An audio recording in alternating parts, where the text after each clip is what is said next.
Number 10. A New Hope. One of the most famous scenes in movie history has to be the opening sequence of Star Wars. You might know the opening crawl as well as you know your national anthem. The epic scrolling text made famous in Star Wars gave an impressive transition to now iconic scene of the Star Destroyer chasing down the rebel ship. Let me give you a little insight to your childhood. The scrolling text was actually done completely in real life, instead of using animation. George Lucas decided to write the entire text onto a slate, duct tape it to a table, and then slowly move a camera to create the scrolling effect. When the camera reaches black, the shot actually slowly pans out to the space chase.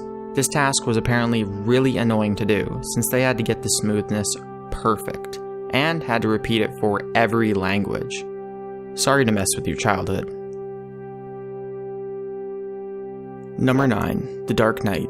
Batman does not mess around, and neither does director Christopher Nolan. In The Dark Knight, there are a couple standout scenes. For one, the chase scene where the Joker flees in the garbage truck. Initially, when people saw this, critics were concerned over the amount of CGI that was going to make the movie look fake. But hey, I told you he doesn't mess around. The crashes in the scene were done using 1/3 scale models of the Batmobile and truck placed on a track using an RC remote. Later, Batman strings together his grappling hook in a crazy series of actions, sending the semi-truck flipping into the air. Now, I know what you're thinking. There's no way they did that for real. But yes way. The effects crew built a steam piston machine with hydraulics strong enough to make the rappers and car enthusiasts crap their pants. The crew brought this souped up semi straight to Chicago and made it flip for real. Oh, did I mention the Joker actually blew up that hospital? Told you he doesn't mess around. Number 8. I Spy. Louis Buñuel and Salvador Dali are famous surrealists that create a nonsensical, disturbingly random movie in 1926. Named Un Chien Andalou. It's made up of 16 minutes of unsettling images of dragging dead donkeys on top of pianos, hands covered in ants, and most famously, a woman's eye being sliced open. This disgusting scene was filmed in 1926, where CGI was basically non-existent. Yeah, it's hard to do computer-generated imagery when computers don't exist. In reality, they really did cut open the eye, but not the eye we were thinking of. The vile oozing that bleeds from the slit eye is actually from a cow, although we could hardly know that while watching the scene. People in 1926 reported extreme discomfort and often held down their vomit. I can totally understand why. Number 7. Hobbitsized. Ever wonder how they put Frodo next to Gandalf with one looking like a child next to a giant? Elijah Wood isn't a dwarf, and Ian McKellen ain't no Viking. So how did they portray him as a 3-foot hobbit? In a completely practical, expensive, and lengthy process.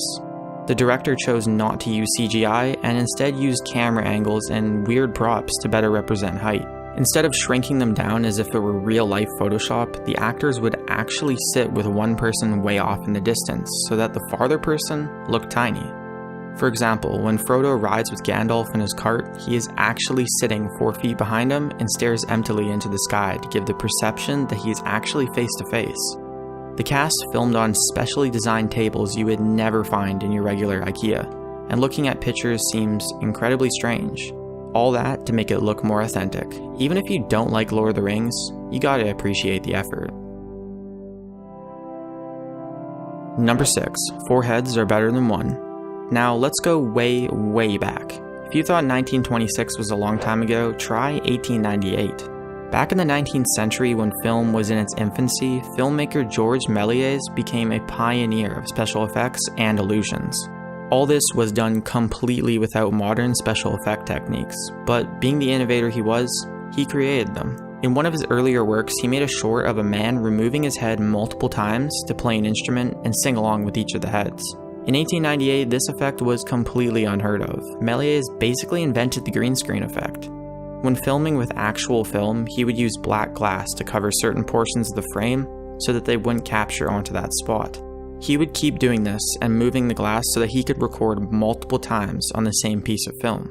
His multiple exposure technique wowed audiences and became an inspiration to filmmakers of the future. Just imagine being back in the day where cars didn't even exist and seeing a man pull his head off and smash it. I bet you'd be a little bit surprised. Number 5. That Takes Some Bearing Balls. This might not be the most famous of movies, but the scene may be one of the dumbest. The 1950 movie Orpheus features a poet that must follow death through a series of mirrors in order to travel between worlds. One scene in particular called for the main actor to put his body inside of the mirror, mainly his arm. Can you guess what they used for the trans-dimensional mirror? Yeah, mercury. He literally put himself in a vat of mercury. Is this literally the only way they could have done it? Because that doesn't sound quite safe to me. Number 4. Godzilla. We all know of the monstrosity that terrorized Tokyo, don't we? If you ever watched the old Power Rangers TV shows, you would know what I meant as well. It is no surprise that CGI was not in existence when the 197-foot monster was first born in the 50s. But it's pretty funny thinking of a 7-foot guy in a suit stomping around in a miniature city. Instead of blowing up buildings and smashing blocks upon blocks of infrastructure, the crew would build tiny models with incredible detail, all for a dude to step on. The electrical towers were made of wax, and when Godzilla melted them, they would utilize bright lights and hot air to make them melt. Picture in your mind a guy using a hairdryer, while a guy in a suit pretended to blow on a tiny model. Terrifying indeed. Number 3. The Bridge Over the River. Back in World War II, the Japanese forced hundreds of thousands of people to build a railroad as prisoners of war. It was a very important transportation route and a valuable asset. As a result, over 120,000 people lost their lives and were buried along with the railroad. Obviously pissed, the Allies had to take care of this problem. So, spoiler alert, in the famous war movie The Bridge Over the River Kwai, the bridge explodes. Back in the 1950s, there were 2 ways you could detonate a bridge and utterly wreck a train. For one, you could make a scaled replica and blow up a tiny model, but instead the filmmakers decide to actually use their town's train and demolish their infrastructure. Using elephants in Sri Lanka, they built a bridge long before they began filming. In the presence of all the town's officials, the crew rigged tons of explosives to the supports, and after crashing it twice, they turned the bridge into a fireball to capture the epic final scene. It took an incredible amount of money and time to produce. But to their horror, when the production wrapped and they went home to Britain to edit it, the film reel that they used to record this was missing. After weeks of searching around the world, somehow they found the filmcaster sitting on an airfield in Egypt, 2,400 miles away. Amazingly, the footage was fine. Imagine how fired you would have been if they had to rebuild another bridge and blow it up again. Number 2. A CGI Dream.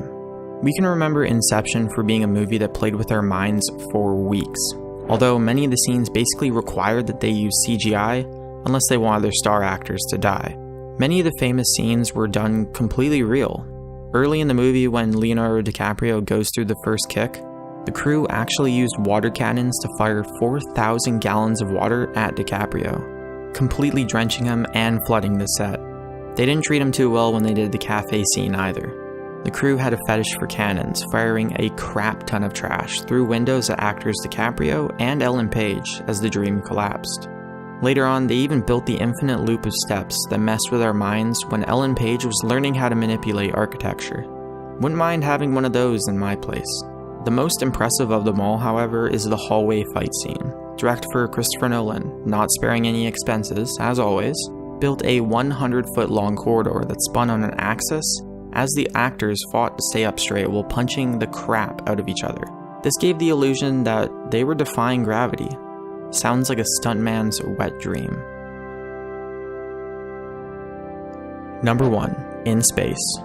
Usually when you want to create a weightless effect, you hang a guy from wires. But in Apollo 13, NASA stepped in and told them they weren't going to do any of that. Instead, the actors put their big boy pants on and rode the Vomit Comet. To simulate space, the actors would travel 34,000 feet in the air and continuously rise and fall in a parabolic arc. It took over 600 arcs to get the scene just right. The Vomit Comet lived up to its name. After a lot of genuine freaking out and a lot more vomit, they finally wrapped and got to land. It's okay though, no one can hear you throw up in space, right?